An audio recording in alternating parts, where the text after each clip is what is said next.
Today I'm talking about one of my favorite pandemics, COVID-19. Shorties. Okay, Meatball, okay.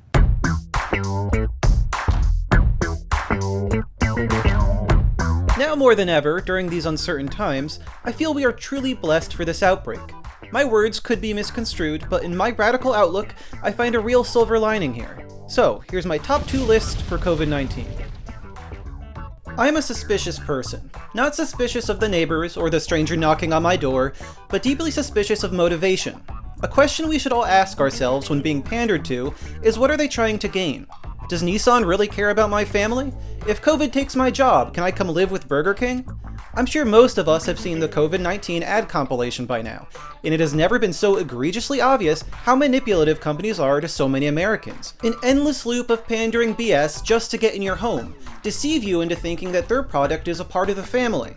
Brand loyalty is the cash cow, and I'm not above, say, sticking with a brand of hot sauce because I've always been satisfied, but elevating your product, pretending that a department store or a bar of soap cares, is just so dystopian. Shouting to the world your donations is not charity, that's an ad campaign. Companies could care less if you died. That's why Walmart took out life insurance on their workers. More people are seeing this now, and for every new eye roll at now more than ever, I have a little more faith that things can change. I am very fortunate to be safe, fed, and sheltered. I've been in between careers, going back to school, and for me, this lockdown has been something special. All of a sudden, I was blessed with ample amounts of the one resource no one can buy, the very thing we sell to our employers, time. And I've missed time. I haven't made a video in 2 years, a hobby I make no money on. Well, actually, I spend money on it if you count the editing program, but it makes me happy.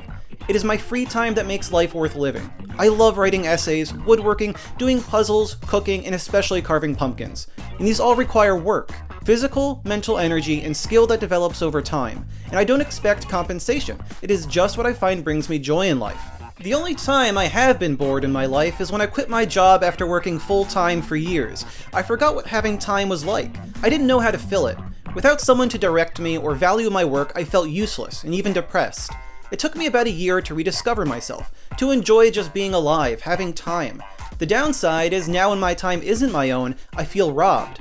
Perhaps I'll talk about my journey on trying to live on part-time work in another video, but the purpose here is that COVID is showing us that so many jobs are bullshit. Bullshit Jobs by David Graeber is a fantastic read, and I highly recommend it. After reading that and examining our current situation, we really do not need to be working so much.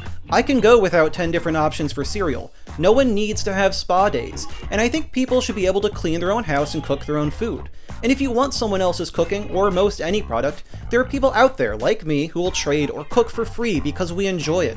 If we all split the necessary tasks, the farming, the medical care, we could easily alleviate the burden on everyone. And who takes the nasty jobs, like working in sewage? Well, those workers are compensated better. And who would bother with all the schooling to be a doctor without the fat paycheck? Well, plenty of people have natural passions for science or taking care of others. School is also preposterously overinflated to siphon money out of people, but I've discussed college in a previous video already.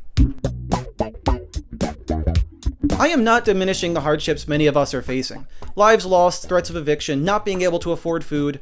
But the silver lining is that things can change, and COVID-19 shined a light on the glaring inadequacies of our society.